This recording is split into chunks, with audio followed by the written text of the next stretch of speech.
الذي هدانا لهذا وما كنا لنهتدي لولا أن هدانا الله صلوا على رسول الله اللهم صل وسلم على سيدنا محمد وعلى آل محمد سورة إبراهيم نبي الله إبراهيم عليه الصلاة والسلام بساتشو تسيمال بوستو إبراهيم قال صلى الله سيجمر قرآنه سلا قرآنه قرآن بقرآن يورد بيتن علامنا عندنا دمو يتورد الله شو የመሪው ያስተማሪው የነብዩ ዓላማ ምን እንደሆነ ያስረዳናል ማለት ነው።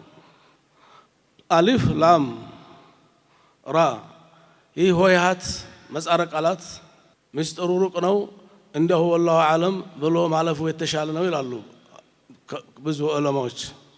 አንዳንዶች ደግሞ አይ ምስጢሩ የማይታወቅ ነገር አላህ አያወርድምና መተንተንም አለበት መተርጎምም አለበት ያሉም አሉ። የመካ ሙሽሪኮች ቁርአን ሲቀራ ያፊዙና ይሳለቁ ነበር። ቁርአን ሰው ጆሮ እንዳይሰማ ቁርአን አእምሮን ይቆጣጠራል፣ ፓወር አለው፣ አሳማኝ ነው። ስለዚህ ሰው ጆሮ ተገባ ሰዎች ያምናሉና ብለው ለማደናቀፍ ያጨበጭቡ ያፍጫጩ ይንጫጩ ነበር። ነብዩ ቁርአን ሲቀሩ ማለት ነው። ሁሉም ነገር ይገባቸዋል።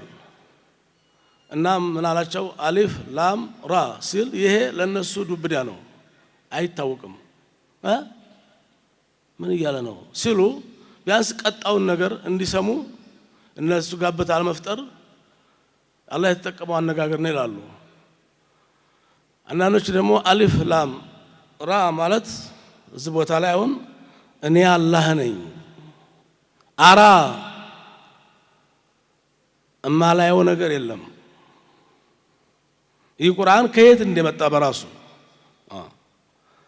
አድርስቶ የማንም የምንም ቃል እንዳልሆነ ሐላፍትናውን ራሱ ወስዶ እኔ አላህ ነኝ አራ አያለሁኝ ማለቱ ነው።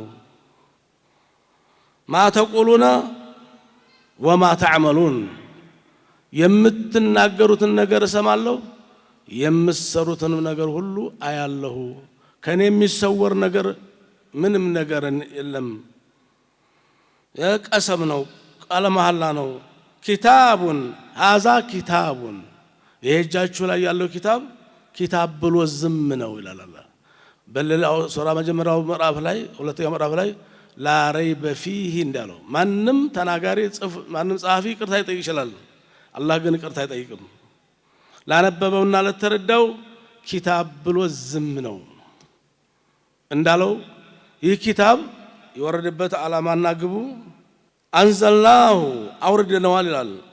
ኢለይከ ኺጣቡ ወደ አንተ ወደ ነብዩ ማለት ወደሳቸው ካላህ በጅብሪል አማካኝነት ወደ ነብዩ ልክ አሊፍ ላም ሚም አሊፉ አላህ ላሙ ጅብሪል ሚሙ መሐመድ ተብሎ ተፈስሯል።